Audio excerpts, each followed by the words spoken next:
Good evening, everyone, and welcome to another Business of Aesthetics expert panel. I'm Angie, and I'll be your host for tonight's discussion. So, tonight we're tackling a topic that affects nearly every aesthetic practice at some point, that is pricing confidence. So, many practices work hard to attract patients and deliver excellent outcomes, yet still find themselves relying on discounts, promotions, or pricing concessions to close treatment plans. Over time, that can create pressure on profitability, team confidence, and long term growth. Our goal tonight is to explore how successful practices communicate value, maintain pricing integrity, and create sustainable profitability without competing solely on price. We're excited to have a fantastic panel joining us, and I think you walk away with practical ideas you can apply immediately. Now, before we begin, just a few quick housekeeping items for you. So this session is being recorded and a replay will be shared afterwards. So we'd also love for this to be very interactive. So throughout the discussion, please feel free to share your thoughts, experiences, and questions in the chat. If you have a question you'd like our panelists to address, please submit it through the Q&A feature. Our support team and I will be keeping an eye on both throughout the evening. And before we dive in, I'd like to thank tonight's sponsor, that is Equa Marketing. So for more than 15 years, Equa has helped aesthetic practices strengthen their online visibility, attract qualified patients, and build sustainable growth through digital marketing strategies focused on SEO, websites, content marketing, and patient conversions. We're grateful for their continued support of the Business of Aesthetics community and for helping make education conversations like this possible. Now, this topic is actually really great because it connects closely with one of the biggest challenges practices face today. Patients often form opinions long before they ever contact your office. They're searching online, they're reading reviews, comparing providers, and evaluating value before they schedule a consultation. That means pricing confidence doesn't start in the consultation room. It often starts with visibility, trust, and the impression your practice creates online. That's one of the reasons tonight's discussion is so relevant. Now, before we jump into the conversation, let's take a quick look at where we're headed tonight. We'll discuss the hidden cost of discounting, why busy practices aren't always profitable practices, how successful teams communicate value without feeling salesy, building confidence around pricing conversations, creating sustainable pricing strategies that support long-term growth, and most importantly, we'll explore practical ways to protect profitability while continuing to deliver an exceptional patient experience. With our roadmap in mind, let's meet our panelists. Joining us first is Kim Lodati, founder and CEO of SomaCell and IT Intelligent Treatment. Kim is a provider, educator, and leader in regenerative aesthetics who is passionate about delivering science-backed patient care while helping providers communicate treatment value with confidence. Kim, we're thrilled to have you with us tonight. Thank you. I'm always so excited to be here. I appreciate you asking me to be on this panel this evening. Thank you so much. Our next panelist is Brian Hayes, president and founder of Orion Strategic Consulting. Brian brings more than 25 years of experience across sales, marketing, leadership, and business strategy within aesthetic medicine, helping practices build stronger teams and more profitable operations. Brian, thank you so much for joining us. And thanks so much for having me. I appreciate it. And joining us as well is Kelsey Sherrick, a senior practice development consultant with Curtis Aesthetics. With nearly 2 decades of industry experience, Kelsey works closely with practices to improve profitability, maximize technology investments, and create sustainable growth strategies. Kelsey, welcome. Thank you. So excited to be here for the first time. All right, so let's get into the conversation.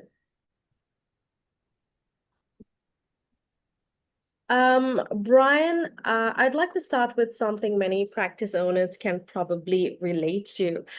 Practice run full books for 6 months and still feels financially stuck.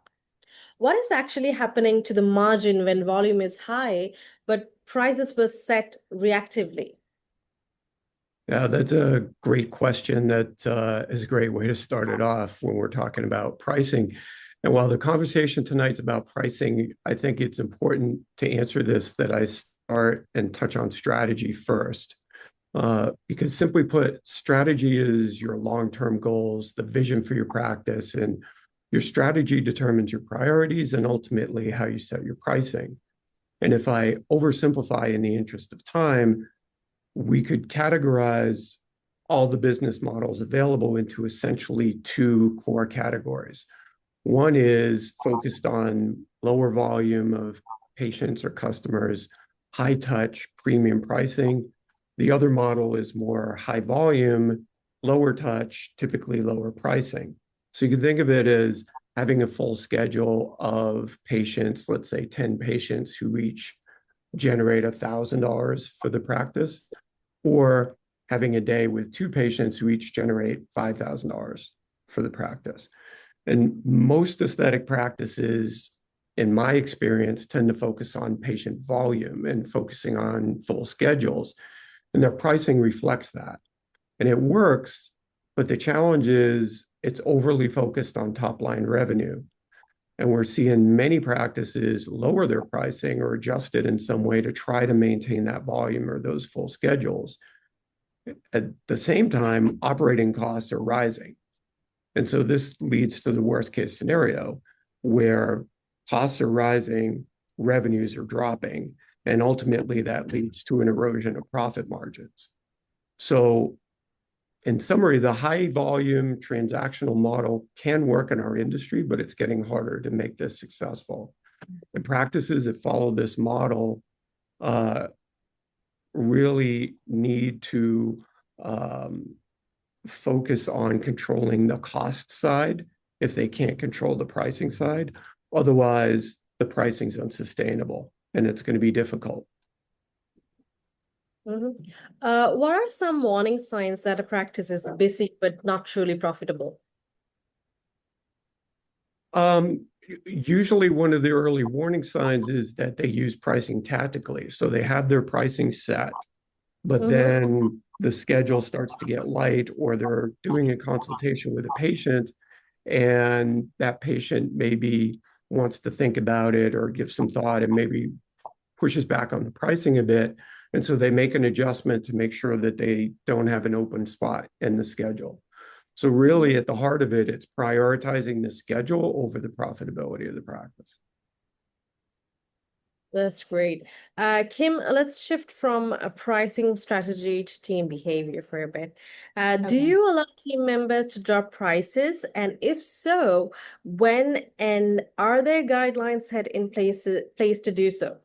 Well, in our industry, I believe it's pretty global, not just indicative of practices here in the US, that every practice will have a set retail list of pricing, and it's up to the practice manager and the staffing underneath that, whoever is allowed to conduct the consultations, to know what the range is. There's always a range. It's like buying a car. You know, that Bentley is not, it's $350,000, but is it really $350,000? Or is it 425 by the time you get all the add-ons? Or is it the end of the year model that you're going to get for 225? You know what I mean? So, or it could be a Hyundai. It could be at any level, but whatever that level is, there's always a price range. So when you go into the consultation room, there is a retail set price, and your staff should be properly trained on what exactly that range is. So they never feel panicked, they never feel stressed. And when they're making that one-on-one connection with the patient during the consultation, you are making judgment calls. Not if someone walks in dripping Chanel from head to toe, that might have been their last couple of dollars that they spent, right? That could have been their life savings that they spent for that outfit. That doesn't mean that they can afford a $75,000 facelift, but maybe they could afford a $25,000 one or a $250 facial treatment versus a $750 one. So you have to spend time to connect with your patient during consultations to really listen, not just talk at them, but you have to listen and really understand their goals and what they're telling you regarding their budget, because that like Groupon price shopping hunter, that's going to be very evident right away. That's like the patient that you usually don't want to have anyway. So you don't want to fall into that trap of, like Brian said, um, there are establishments that are worried about an open schedule, and they will drive their staff with a stick practically to make sure that their bookings are being made regardless of the cost. And I think it really just devalues the entire scenario in your, like, everything you stand for, everything you invest in your clinic, your own self-education, your staff's continuing education, your respect for the patient care, all of that goes out the window if you're too focused on that bargain discount pricing because you feel desperate to make sure that each schedule is completely booked as often as possible. Mm-hmm. What risks do you see when team members make pricing decisions independently? For me, that would not happen. My staff knows that they're reaching out to the practice manager, or if I'm there, they have no problem saying, Kim, can I have a moment? And it's always in private. So the consultation is in the treatment room or the consultation room, wherever that patient happens to be at the time. And they have no problem saying, for example, like, Angie, let me double check with the practice manager. Let me see what I can do for you. And I'll be right back. Would you like some water? Do you need the bathroom in the meantime? And it's very quick. So, people have like what, 2.2 attention span, 2.2 seconds nowadays, including us, the practice owners. So you don't want to leave a patient in there forever. They're going to lose interest and lose trust in you. But your staff should not only feel confident with knowing what they can do without you, but they should understand and feel confident that they could circle back to you or whoever's in charge at the same time, and do that live and do that in real time. That's amazing. Kelsey, let's talk about one area where pricing pressure often appears early. Device revenue in the first 90 days often gets priced to fill the schedule, not recover the investment. What does that early pricing decision lock in long term? Yeah, absolutely. So filling the schedule can certainly happen, as well as beginning the road to ROI as well. So when I'm working with practices, I really like to focus on a value add approach when we're creating these introductory offers with launching a new device, as opposed to a steep discount straight out the gate. Because when you're doing that, you're essentially training your clients that it's always going to be at this really, really low rate, and it's going to be tough when you're having them repurchase or potentially purchasing outside of that introductory window to add that value again and do the education all over again. So when we're putting together these introductory offers and launching a new device or a new service, if we can go the route of adding value, that could look like something that customers we love, right? So if you have a modality in your clinic, such as injectables or skincare or another treatment, let's go ahead and add that as an introductory offer as opposed to just slashing straight out the gate to 50%.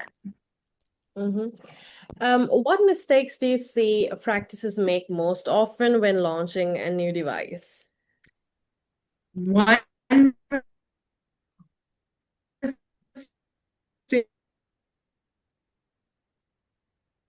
that I see frequently is expecting that everybody's going to be aware that not only have you built that demand, but that you continue to foster it. So even if you do have customers asking for CO2, essentially, like you want to make sure that you're putting in that education, continuing to create the demand. That way, when you do launch whatever your introductory offer is or your value add campaign, then they are already asking for it because they've been seeing you drip campaign it or talk about it within practice for many weeks to come. Brian, let's get back to you for a bit. When a slow booking week creates real pressure, how do you decide between a short-term promotional offer and holding your standard price? Yeah, it's a good question. I think, again, I'd reinforce, maybe to sound like a broken record, but overall pricing should be aligned with your big picture, with your strategy and your long range goals. It shouldn't be changed or used tactically or reactively. But with that in mind, maybe I'd answer it by starting first with, when we say pressure, what do we mean? If by pressure we mean, if the booking schedule stays like this, we're not going to be able to pay bills this week, well, then that makes a real easy decision. You got to do what you got to do. You might have to be aggressive with pricing in order to fill the schedule or at least stop the bleeding.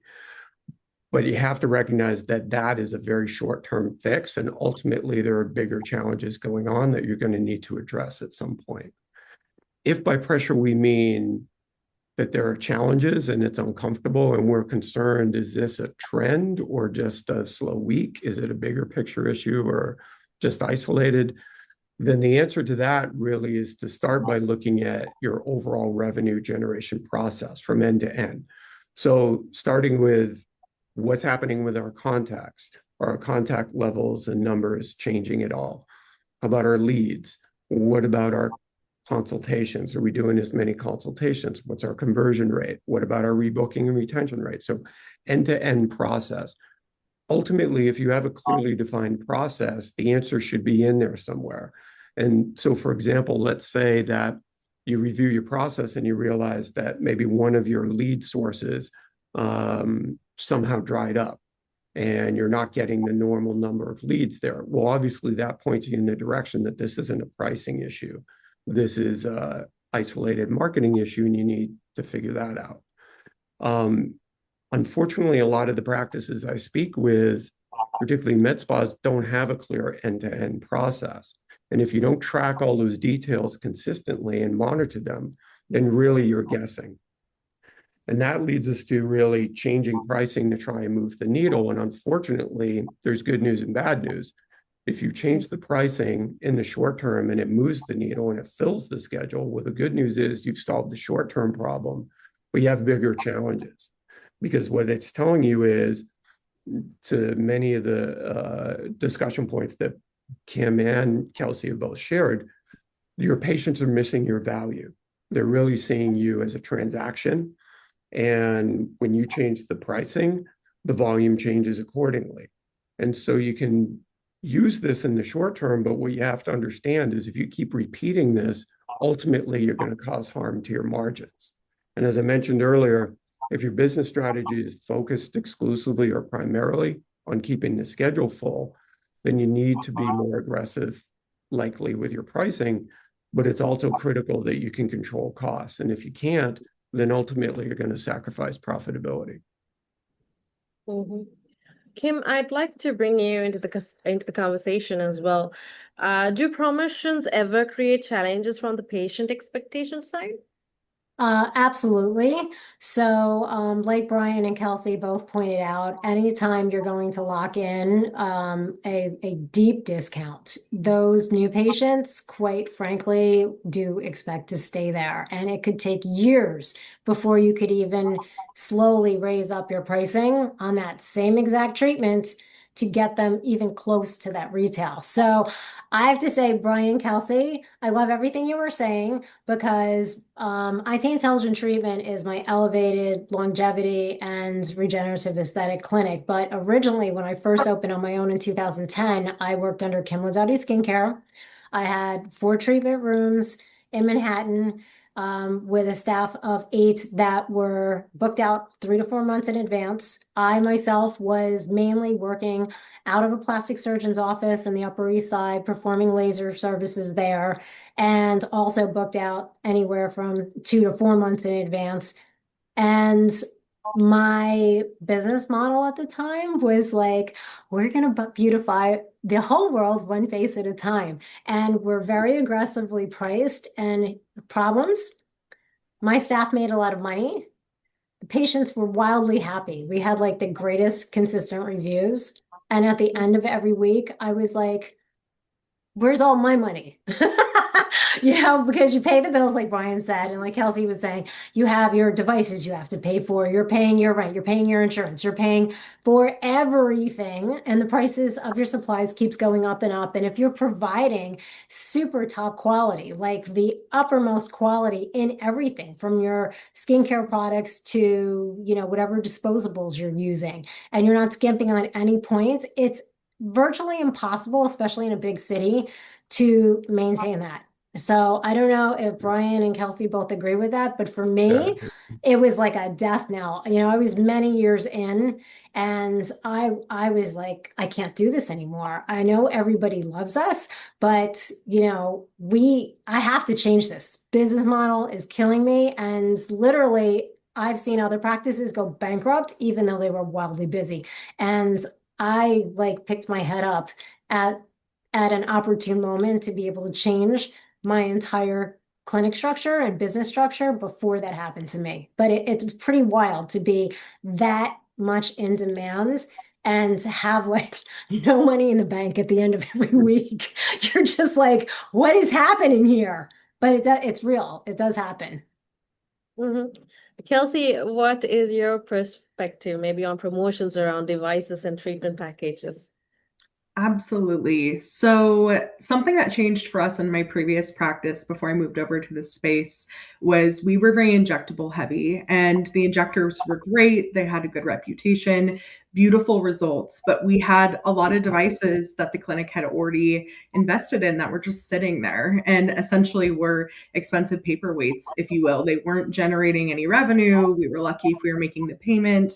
So we shifted our focus when we were in practice to starting to market those and create cross portfolio treatment plans, right? So if my injectors maybe weren't extremely comfortable talking about what our devices did or what our, skincare products were doing, we would bring in estheticians or other treatments that were available at the time. So if somebody had a slow moment on their schedule, we could bring them in, do a little bit of a skincare consult so we could start bridging that gap. But how we went about then pricing that, right? Because we had a lot of people that were used to paying for injectables. And I talk with business owners all the time now too, who may be bringing on their first device about how are we, going to be pricing this, how we're going to be bundling it with other services that we do to ensure that we're still profitable. So we like to take an amplifier approach. And what I mean by that is we don't want to, again, do too steep of a discount, but let's think about like an anchor treatment. So an anchor treatment, something that we would consider here at Cartessa, is going to be your most expensive treatment, whether that's something that's like on your injectable side, such as like a biostimulator or a device that maybe has a consumable tied in. You're going to want to have that initial price point, your highest price point ticket that's never discounted. And then ideally, a lot of these services play well together. So we're stacking something that's going to be the same day, right? We want to increase that ROI, that time on table, and that average ticket. So maybe that second treatment that we're doing doesn't have a consumable, like in our case at Cartessa, maybe Cool Peel, and we're going to be discounting that by 25 or 50% if they're stacking it on top of that anchor treatment for the day. And then if they're coming in at 2 to 3 weeks for a follow-up, we're putting together maybe an additional, service that's going to be a slight discount that again isn't cutting into profitability, but really creating a beautiful clinical outcome. Those are some great insights that we got for that question. Kim, I'd like to stay on the topic of value. So, regenerative and combination protocols take significantly more consultation time. Right. How do you decide what to change for that time when patients compare you to simpler single treatment pricing? Wait, could you just repeat the second half of that question? Because it was probably my Wi-Fi that broke up a little. Sorry. Yeah. How do you decide what to charge for that time when patients compare you to simpler single treatment pricing? Oh, okay. So, from my perspective, like if you were brand new, the consultation has a price. So with high ticket values, or if you're like a real patient or a real friend's referral, we might waive that as a courtesy. When you pay for the consultation, we always credit that back towards a service. But again, like I said, if you're that deep discount hunter, you might be a bazillionaire, but you're like super shrewd and always looking for the best thing for the cheapest price. I'm not your girl because I've already walked that road and was not successful with it. Like I said, it looked like we were wildly successful, but monetarily, as Brian and Kelsey both pointed out, just doing deep discounts, I think for us, are most successful now when they're reserved. Patients understand that the Christmas holiday time, the seasonal discount, specifically around November and December, is literally a one-time thing. It's not like the Macy's every Wednesday extra deep specials. It's a one-time thing. So if you don't jump before that expiration date for those deep specials, you're going to have to wait till next year. And we set that precedence. So there is an urgency around those deeper ones. And as Kelsey pointed out, you're stacking treatments together to make it more enticing and more efficacious for the patient. So it's fun and better results. And you work with their budgets. But also, as Kelsey pointed out, and Brian also pointed out, if you set that standard, I don't think the three of us could push this and enforce this enough tonight. If you set that standard for low pricing for a high dollar ticket item, you're just going to be stuck there. So, for example, like IPL classically has no disposable.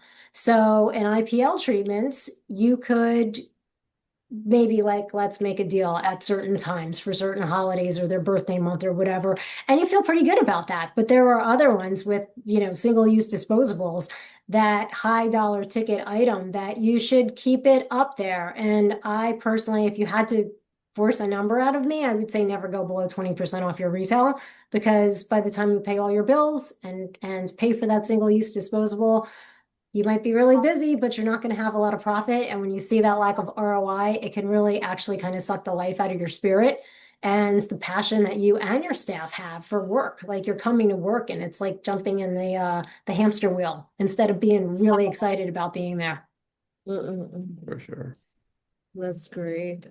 Kelsey, let's continue the value conversation and talk about bundles. Bundle packages can signal value or quietly destroy margin. How do you structure a bundle so it builds patient commitment rather than just cutting the price? That's a great question. So I would say we want to create treatment plans for them. And the approach that I found when I was in practice, and I'm sure Kim and Brian can also relate to this too, is creating different treatment plans, but showcasing the journey of what you want your client to experience. So this could look like essentially good, better, best, right? So good is going to be something where here's a few treatments, maybe it's 2-3 months of working together, cross portfolio modalities, and it's going to be a lower price point, but something that's still going to get them a good result. And then we've got that better option that maybe a little bit more of a commitment, a little bit more of an investment, and we're focusing again on cross portfolio promotions, stacking different technology, incorporating any potentially of our wellness services with aesthetics. And then we have the best option, which is like, if you're willing to give me your commitment, we're going to talk potentially about payment plan options, or, we're just going to move forward with this how we can.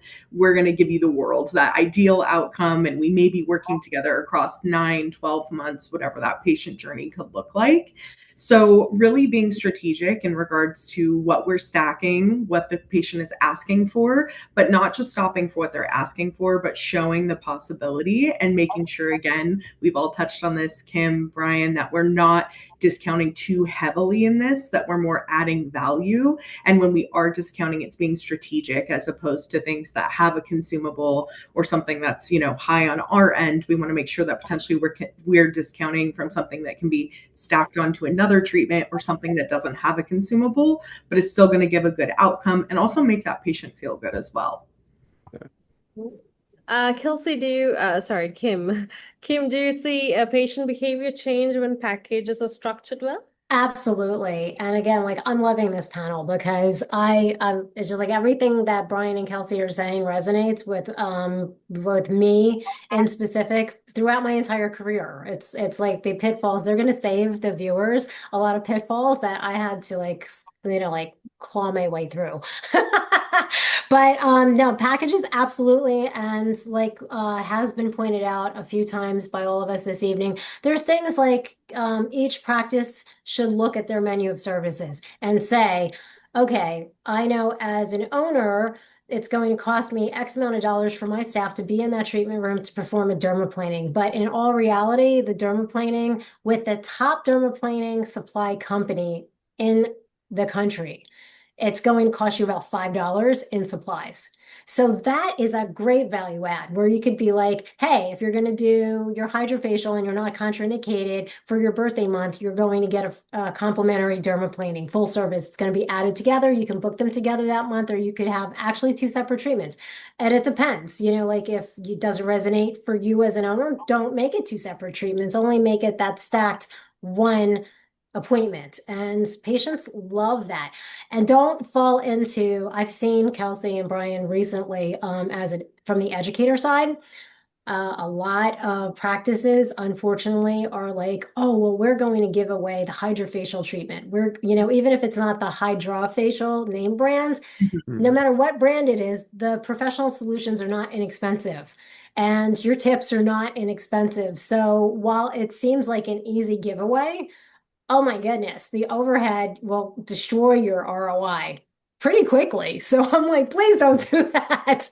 Give me Kelsey and Brian's phone numbers so I can pass you guys along as referrals when I see practices making that mistake. Because that one kind of stops my heart. I'm like, you have never put pen to paper on this with the mathematic calculations, have you?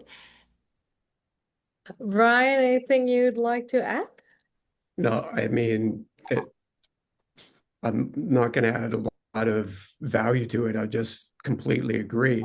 Again, I think it keeps coming back to that core message that we've all talked about, that in those scenarios, practices are trying to optimize busy over profitable and successful. And, they just don't want to lose a patient. So we'll find a way, we'll throw something in, we'll discount, we'll add, we'll give something free. But it's not only is it taking away from profitability, it's negatively impacting your ability to communicate value if you're giving stuff away. Yeah, that's We've why got I'm sorry, AJ. That's why I was saying that like when we do it, it's like your birthday month or Yeah. it's something very special. We very rarely run like bring your friends, like a buy one, get one. That's extremely rare. So when that does happen, patients understand that, again, like we said about the holidays, it's a rare occurrence. Um, I wanted to just, if you don't mind, Andy, I wanted to ask Brian and Kelsey really quickly for an establishment such as myself, who went from, super crazy high volume and no ROI basically, and super high quality. And that's what affected our ROI going into this luxury model of, the highest end of regenerative aesthetics and longevity. It can be really scary to have, like, even though it's a high paying patient and it's a high quality patient that we love their personality and everything about them, like when you have that one on the book instead of 10. So what advice would you both give for newer startups that are targeting the higher ROI and they don't want to be known as a discount facility? That's a great question, Kim. And if you don't mind, I'm going to jump in here because I'm really passionate about this topic. But I really believe if you have a high ticket and that is the customer that you're going after, you want to hold true to what your pricing is, your patient experience has to match that price point, right? So even if you have the best technology, you have all the education, you have a beautiful space, if that patient experience isn't matching that price point, that's when they're going to start to look elsewhere. But if you're able to provide a really, really great experience with all of your education, the beautiful space, the amazing technology and services that you offer, that's a perfect blend, in my opinion, because consumers are looking for that, right? Like they're not all necessarily discount shopping. They're looking at for a place that they feel good, that they're remembered, that they feel invested in, and they're also getting a great clinical outcome too. Awesome. Yeah. Yeah, I completely agree. I mean, again, I get it. I get that it's scary. I get that it's challenging to make that change. And I think the challenge is it's slow to build, but it's a compound return. So again, when if we're using the investment scenario, it doesn't look like much over time, and it can start to feel like, oh, I only have one patient on the books, two patients on the books. But the right patients, in addition to being higher value in that immediate transaction, they come back. So your cost of keeping them in the practice is lower. They bring their friends. They refer you to others. And so pretty quickly, the curve starts to get very steep. The challenge with the other model is it starts busy and then it falls off a cliff. And over time, it really gets more difficult rather than easier. And so it's an inverse relationship. But if you can hang in there through that first stage and get through that fear, as you talk about, Kim, then it's sunshine on the other side, if you will. We're getting such great insights today. If you've got any questions you'd like to ask our panelists, please feel free to use the Q&A feature. All right, so before we continue with the second half of our discussion, I'd like to take a moment to share a special opportunity with everyone joining us tonight. Now, as a thank you for attending, Equa Marketing is offering a complimentary marketing strategy meeting. It's a gift from Equa's founder and CEO, Naren Aruraja. Now, during this session, the Equa team will review your practice's online presence, evaluate your visibility against local competitors, assess how you're appearing in Google search and AI-powered search experiences, and identify opportunities to attract more of the right patients. Many practices focus heavily on pricing and conversion, but if ideal patients aren't finding you or understanding your value before they call, those challenges become much harder to solve. This review is completely complimentary and designed to provide practical insights you can use immediately. So you'll see a QR code on your screen, and you will also find the link in the chat as well. If you'd like personalized feedback on your practice's online visibility and growth opportunities, I really do encourage you to take advantage of it. I will give you a moment to scan the QR code.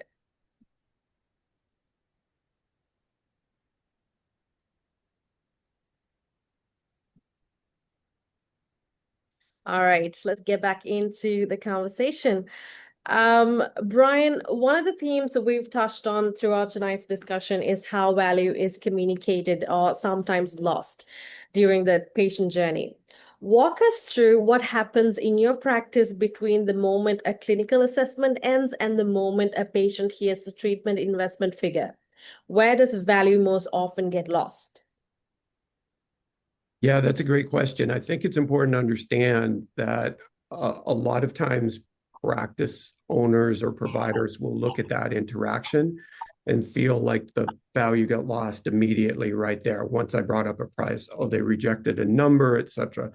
And that's not the case. Really, value gets lost or built throughout the entire process. And so the entire process, Kim and Kelsey both talked about the patient experience. If the interaction along the way doesn't create value, then when it comes time to ask for price, we're going to have a challenge. And so it's really important that you clearly define your conversion process. And I think that it's important to understand that that goes from first point of contact all the way through booking the patient. A lot of practices I talk to see that process starting once the clinical consultation or the clinical assessment is done. The process started way before that. It started at the first point of contact. I'd also say that one of the challenges with creating value through this process is that most of the traditional approach, the traditional process, is based on overly focused on exchanging information, not communicating value. So tell me about you. How old are you? What have you done? What are you looking for, et cetera? Oh, you're asking about injectables or fillers or devices, et cetera. So it's just an exchange of information, not really communicating value. So what I'd recommend is, first and foremost, that you clarify and define your end-to-end conversion process from very first point of contact all the way through retaining the patient. And ideally that you align that with the ideal type of patient that you want to attract.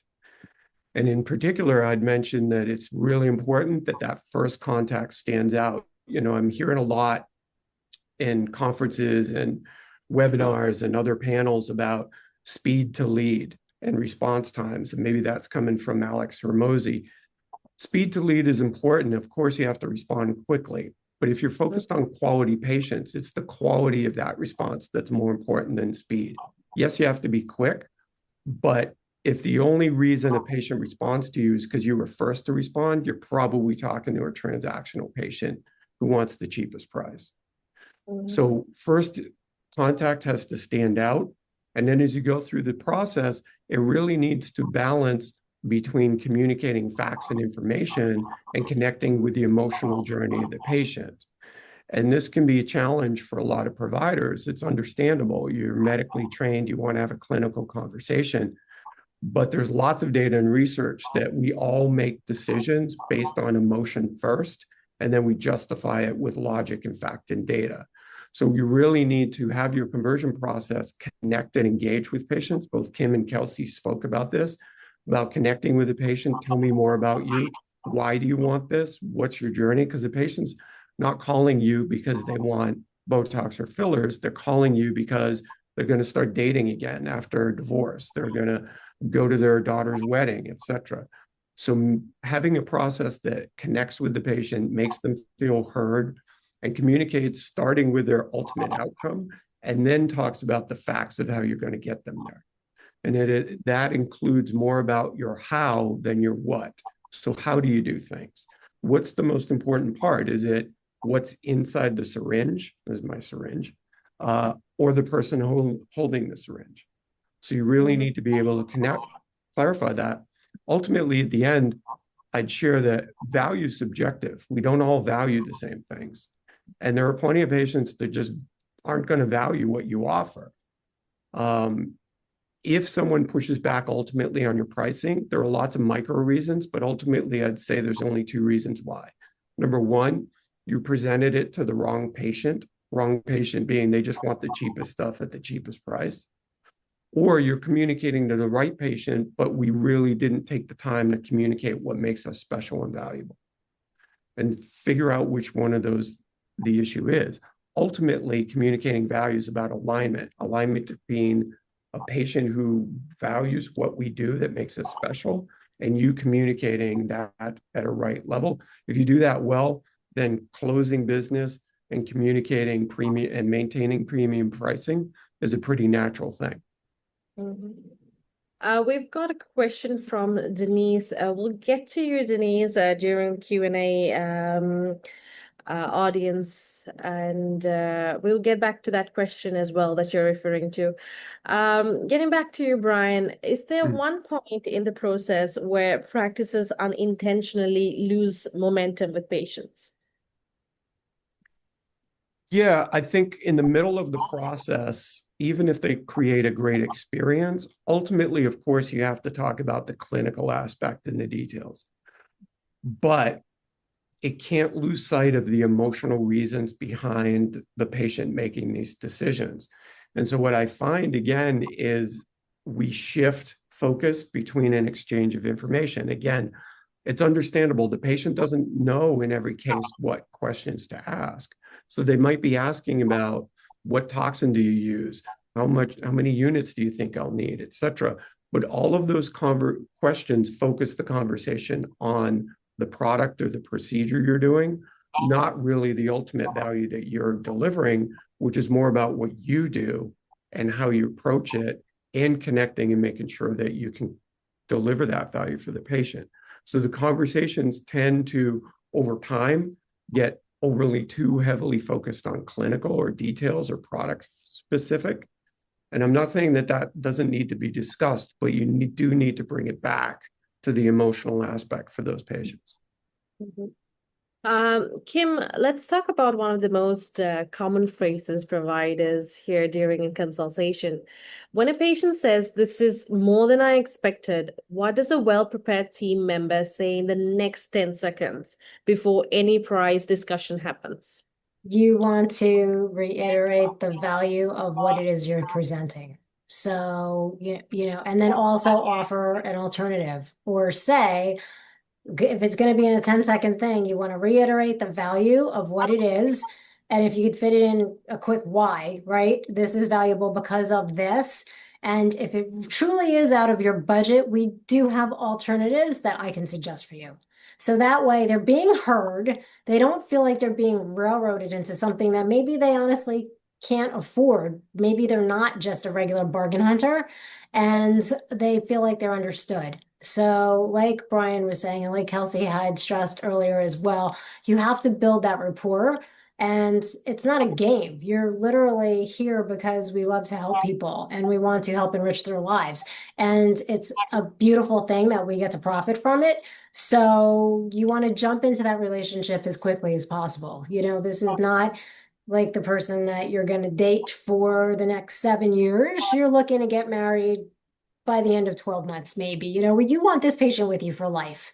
And the only way that's going to happen is if they trust you. So you have to find the way you resonate that the most effectively and discover that same quality in each one of your staff members and continue to train your staff and do continuing education for yourself and work together as a staff in your connectability. Because if you don't have that human connection and that human touch, then what are we doing? Hmm. Why do you think those first few seconds are so important? Because nobody has attention span. And like Brian said, what resonates with one person doesn't resonate with another. Like Kelsey pointed out, there's always a plethora of available menu options. And, especially in your top med spas and your top skincare clinics and your top longevity clinics.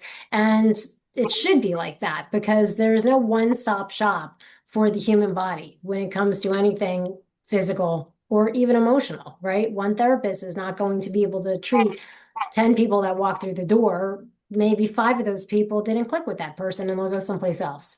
And it's the same thing when we're providing medical aesthetics or any kind of cosmetic medicine.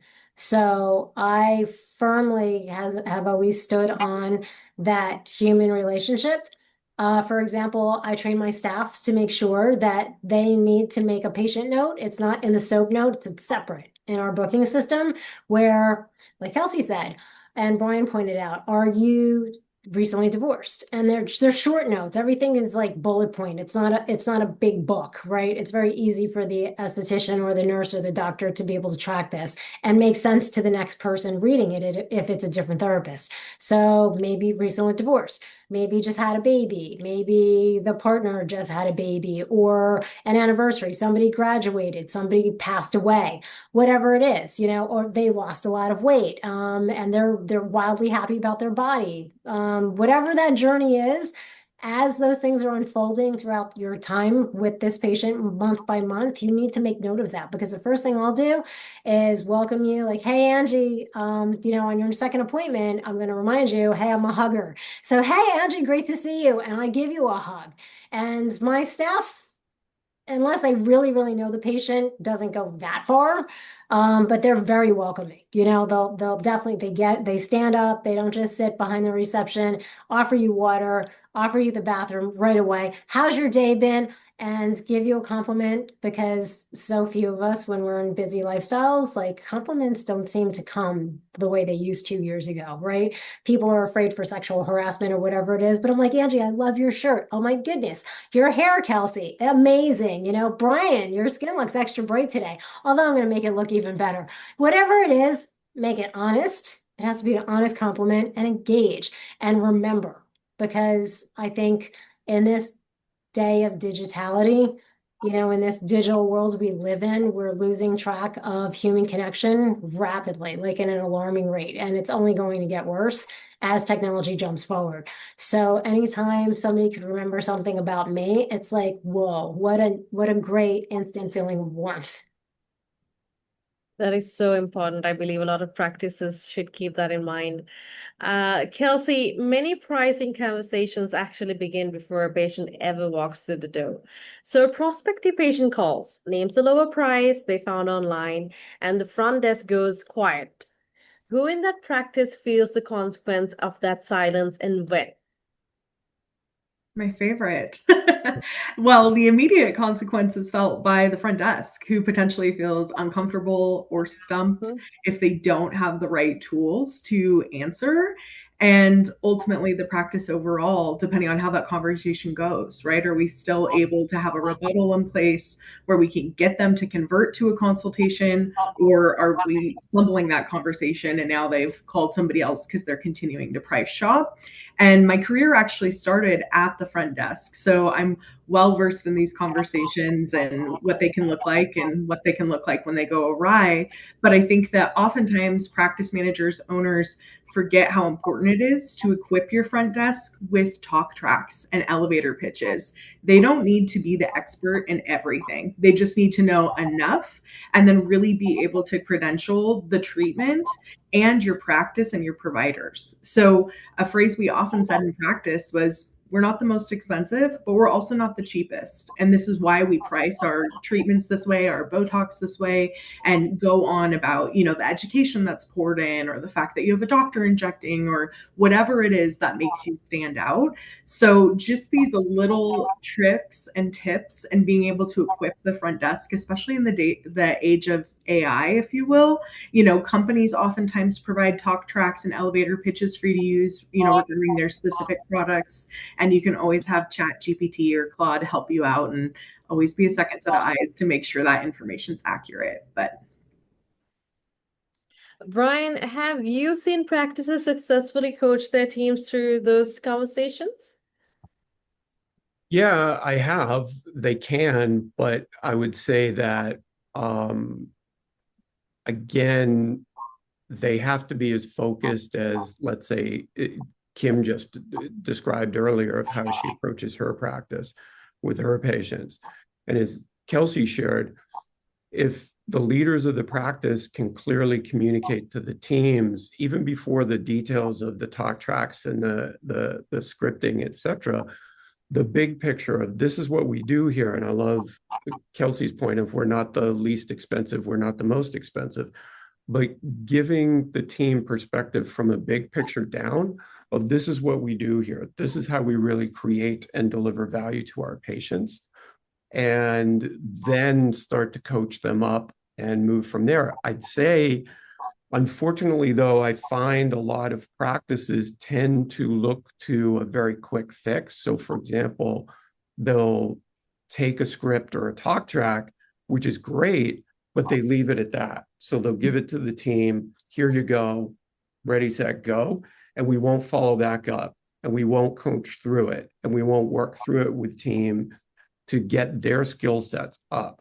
Because again, if it was just as simple as communicating, let's say, whatever I write on a script, then this is where you see a lot of practices getting AI to do it and having robots and chatbots have first step communications. So yes, I think all of those tools are very important, but also augmented by ongoing training and coaching with the team. Let's talk about creating long-term consistency. An owner wants to reduce reliance on promotional revenue, but has a team with no pricing policy and no training. What is the first structural decision that makes everything else easier to fix?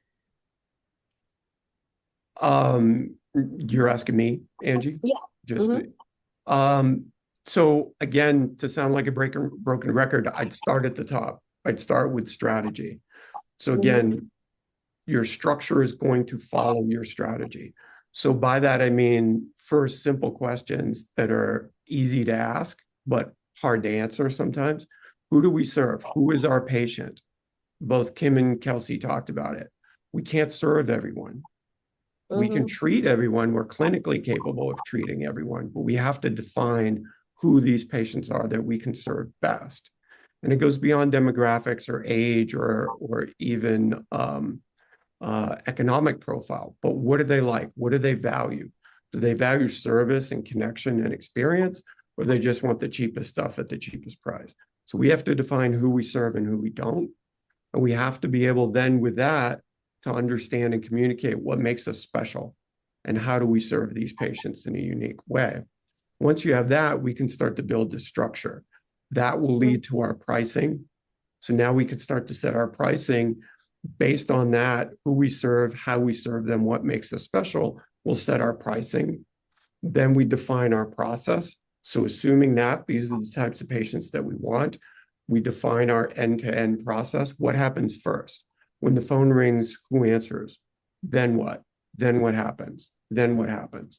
Clearly defined step by step, and that making sure that that process defines and communicates our value. Then training the team on all of this. This is the high level of what we do. This is our goal. These are the patients ideally we serve. And to Kelsey's point earlier, here's some talk tracks, here's some structure, and then we coach. We ongoing coaching and development. We listen to calls, we evaluate, and we get better. And ultimately, we track every step of this process. You can do it simply on a spreadsheet if you're growing and you're early in your development. Ultimately, software, CRM software is relatively inexpensive to track this, but track your data. Benchmarks are important for reference, but don't rely on them. Build your own data, build your process, track your numbers, track the process as it goes, and then ultimately learn and improve. Use those data points plus feedback from your patients to get better. Mhm. Kim, let's look beyond revenue and metrics for a moment. Beyond revenue, what is one observable behavior, something you can watch in a consultation room that tells you a team member has genuinely built pricing confidence? When there is no hesitation in their conversation, when they're truly engaging with the conversation that's happening and they're listening and absorbing what they're hearing and they're very confident with their responses. So it's okay to pause and to take a moment to think when you're offering different modalities to be able to reach the patient goal. So a consultation might take a very long time. It's not 15 minutes. Sometimes it could be a full hour. It depends on the patient, what their goals are, and how you're going to approach that to fit into their lifestyle and their budget and everything else. So it's confidence. You can just feel it. It's not cocky, and it should never be timid. You don't want to dominate your patient. You don't want to use any kind of like overly aggressive language or body behavior. It's okay, I feel, in consultation to sit closely to your patient, but not invade their space, So very important. And I think all three of us, and maybe even you, Angie, I don't know on the provider side how involved you've been in your career, but I think for Brian, Kelsey, and myself, we would all agree that you have to train your staff and you have to continue the education for your staff and yourself. And not just in the delivery of your modalities, but in your patient talk. And like you said, running scripts for sales, and especially with front desk and even your estheticians, nurses, and doctors, because in a busy moment, everybody will grab the phone. So everyone needs to understand how to pick up the phone and how to greet the person on the phone and how to put that person on hold, not just, hey, great, be right back. You need to make the person feel that they're heard and respected at all times. And that is, I believe, a skill set that a lot of us, the majority maybe of humans, are not naturally born with. That's why, when it comes to like corporations, big corporations, there is a lot of relentless corporate training because they expect you to be at a certain level, especially when it comes to how you speak with other people business-wise, and they don't expect you to be born with it. You're trained and constantly updated on that training and how to engage. And I believe in medical aesthetics, in cosmetic medicine, we need to really pay attention to that. Mm-hmm. For sure. As we begin wrapping up, let's focus on measurement and accountability. Kelsey, if a practice wants to know whether its pricing culture is actually improving, what is one number, something they can pull from their booking or billing system this week that tells them the truth? One of my favorite metrics that I was tracking in practice that often gets lost or maybe isn't as exciting to people because it's sometimes slow growing, such as Brian mentioned earlier, was average ticket. I used to take a look at what our overall average ticket was and what my individual provider's average ticket was as well. And if for some reason you don't know how to find your average ticket, because I know every EMR and POS system is different in regards to reporting, you can simply take your revenue. So let's say for an entire week, divide that by the number of transactions that you had, and that's going to give you your average ticket. But that was something that I would look at. And even with, let's say, like an esthetician, if it increased by $2, from the previous month, I was like, great, let's make this a challenge. Let's start walking before we can run, because that means that, we're discounting less, or to Kim's point earlier, we're feeling more confident in the packages that we're putting together, the skincare that we're selling. So I think average ticket revenue per hour is a really big one to take a look at that oftentimes just kind of gets lost in the shuffle. And if you feel like the hesitation is coming potentially from over the phone, like what we were discussing, we're losing potential consultations from those phone conversations and people that are price shopping, you could always take a look at your call to conversion consultation rate. So are we increasing those new leads that are coming in? Are we maximizing on that lead generation and getting them scheduled on the books? So we've had some fantastic insights. We've covered everything from pricing strategy and team confidence to patient communication and long-term profitability. Now let's turn our attention to some of the questions from the audience. So earlier we had a question from Denise. So let's get into that.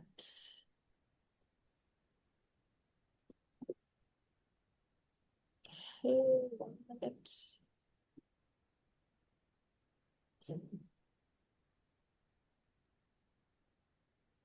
Yeah, I believe we were talking about the how to structure a bundle so it builds patient commitment rather than just cutting the price. We had such great insights from everyone over there. So Denise should ask, how do you do this when you're in a massively saturated area, within brackets, Scottsdale, Arizona, and price competition is insane? Maybe we could start with Brian. Yeah, I think as hard as it may sound, if you're in such a hyper competitive area, then all the more reason that you need to focus on patient experience, luxury experience, elevating the value that you provide more than just having conversations about specific products and treatments. I think it's even more pressure. If you're in that type, quite frankly, if you're in that environment, the alternative of trying to compete on price in a space like that is going to be extraordinarily difficult to do and maintain margin. So in my mind, really the only way to go is to focus less on schedule and volume and really lean into higher quality patients.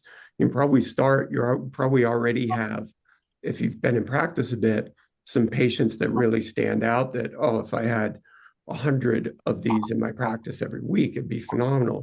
So focus on them, start there, and gradually build. As I talked about, it's a little scary to start, as Kim mentioned, but Excuse over me, time, sorry. it's going to be successful. Kim, you have anything to add? I'm looking forward to hearing more advice from Kelsey, and now that Brian's had his chance. For me, I was taught by another successful colleague that was in business for a lot longer than I was, to not overlook have your patients work for you. Because I'm like always fearful of that pay-per-click, because that you can spend literally like $20,000 or $30,000 a month with that and not see a lot of revenue come in from it. So with hardcore, basic or traditional advertising methods, I think you get lost in the weeds, especially in a highly competitive area like Scottsdale and like Manhattan. So I'm more comfortable outreaching more unique ways to bring in new patients. And like Brian and Kelsey were pointing out, I'm going to reiterate that with your best clients. If you have the rapport with them, you could ask them to help you with referrals, quite frankly, and you could make it fun. You could have a referral program. So, I mean, no matter how much money you have, everybody loves to feel that they receive something special. So if you could have a referral program set up, maybe based on points, and those, X amount of points counts towards whatever, whether it's a slightly lower price or it's even, accumulative for a free treatment, you will have your patients, your best patients working for you by bringing in their circle. And that quality of patient is usually going to be a lot better than just randomly off the street. Kelsey? So I would say do something different. And I know that sounds simple and that can feel a little bit daunting, but honestly do something different. If you're in a market that's very oversaturated or you feel like you have a lot of competition, do something that's going to stop the scroll, right? When I'm working with a lot of practice owners and sometimes practice owners that are new to the space, they're like, oh, my neighbor down the road did this promotion or they did this introductory offer or they did this event. And I'm like, and? Does that mean you need to do it, right? What's going to make you stand out? What's going to set you apart? So I think that's a really great time to take a look at your brand, what you want to be known for, what your reputation is, and if those aren't aligned, and then start to look at what we can do differently, not necessarily what your neighbor's doing. Because if you can stand out and deliver a great patient experience, good clinical outcomes, and find that ideal client, we're not having to be in a pricing war, even in an oversaturated market. All right. So as we wrap up tonight's discussion, one message stands out clearly. Confident pricing is about far more than numbers. It's about value. It's about communication. It's about consistency. And it's about creating an experience that helps patients understand why your practice rather is worth choosing. Now, before we close, I'd like to remind everyone about the complimentary marketing strategy meeting being offered by Equa Marketing.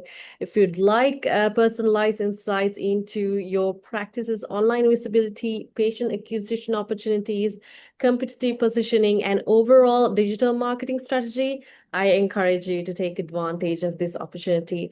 I believe the team has already shared the booking information in the chat. It's a great way to continue the conversation and explore practical growth opportunities for your practice.